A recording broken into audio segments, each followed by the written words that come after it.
खुलुमबाय गोजोन फुंबिलिनि बयनिसिमबो आंनि बे मुलुगनां बड' निउस चेनेलाव गासैखौबो बरायहरनाय जाबाय। आसा खालामो नोंथांमोनहा गासैबो मोजाङै दं। बे समाव आं नोंथांमोननि सिगाङाव फुंबिलिनि मोननैसो खौरां लाना फैलायबाय। अन्नानै भिडिअखौ स्किप खालामाजासे जोबजासिम नायलांदो। दिनैनि फुंबिलिनि मोननैसो खौरांफोरा जाबाय। गिबि रादाबाव दं। थांनाय मंगलबारखालि हाइलाकान्दि जिल्लायाव आयेन बेरेखायै लाबोनाय 34 कुइन्टेल गय सुफारि हमनो मोन्दों होनना मिथिनो मोननाय जादों।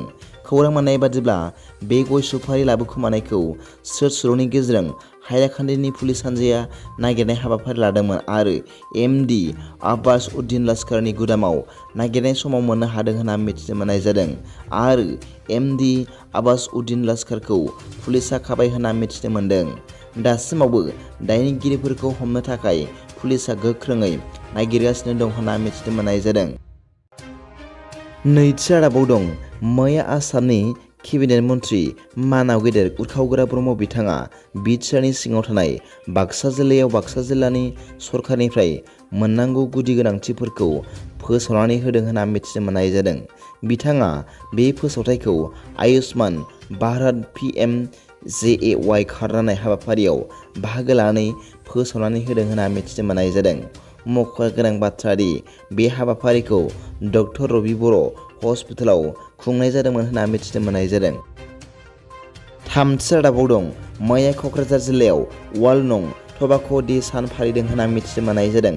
खौरां मोननाय बादिब्ला बे हाबाफारिखौ क'क्राझार जिल्ला NTPC एबा नेशनेल टबाक' कन्ट्रल प्रग्राम आरो आसाम केन्सार केयार फाउन्डेसनआ जुथायै बे हाबाफारिखौ खुंदों होनना मिथिनो मोननाय जादों।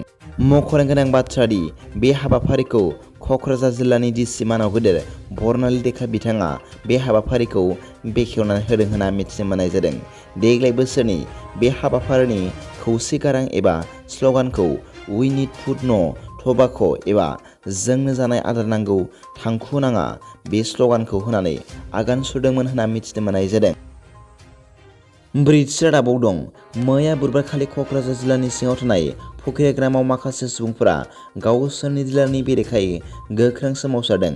खौरां मोननाय बादिब्ला बिसोरनि डिलारआ मोननांगौ माइरंखौबो खम खालामना हरो आरो न'खरनि गथ'खौ गोदानै नाम दिखांनायावबो सासेयाव 500 रां लायो होनना खौरांगिरिफोरनि सिगाङाव फोरमायदों। बेनिखायनो बे सोमावसारनाय सुबुंफोरा डिलारखौ गोदान नांगौ होनना फोरमायदों। बाथि रादाबाव दं। मैया बुधबारखालि बिटिआरनि चिरां जिल्लानि बालाजार फोथाराव MLA मानाव गेदेर जयन्त बसुमतारिया गंसे बेरेमोदै फेदेरग्रा फसंथान गायसननायनि मुङाव अन्थाइ खाम्फा गायसनदों होनना मिथिनो मोननाय जादों। खौरां मोननाय बादिब्ला बे फसंथानखौ आसामनि एग्रिकालचार एन्ड फार्मार्स वेलफेयार डिपार्टमेन्टनि मददजों गायसननाय जादों होनना मिथिनो मोननाय जादों। बे अन्थाइ खाम्फाखौ गायसनखांनानै MLA मानाव गेदेर जयन्त बसुमतारिया खौरांगिरिफोरनि सिगाङाव फोरमायदों दि बे बेरेमोदै फेदेरग्रा फसंथाना गोबां आबादारिफोर आरो बेखार लाइमोनफोरखौ गोरलैयै रां आरजिनायाव मदद होगोन होनना फोरमायदों। लोगोसे बिथाङा बे गेदेर फसंथाना जाफुंनायनि थाखाय बिटिआरनि गाहाय खुंगिरि मानाव गेदेर प्रमद बर' आरो हाग्रा बिफाननि EM मानाव गेदेर रन्जित बसुमतारि बिथांमोननिसिम साबायखर जासिहरदों होनना मिथिनो मोननाय जादों। दिनैनि फुंबिलिनि मोननैसो खौरांफोरा दा बेखिनिल'मोन। भिडिअखौ मोजां मोनदोंब्ला आंनि बे मुलुगनां बड' निउस चेनेलखौ अन्नानै साबस्क्राइब खालाम आरो बेल आइकनखौ थुनानै ला, जाहाथे आं गोदान निउस आपडेट लानानै फैब्ला नोंथांनियाव सिगांग्रो नटिफिकेसन सौहैयो। दा बेलासिनि रादाबाव नोंथांमोनखौ आंनि बे चेनेलाव गासैखौबो बरायहरनाय जाबाय। गोजोन्थों। एसेनोसै। जै बर' हारिनि जै।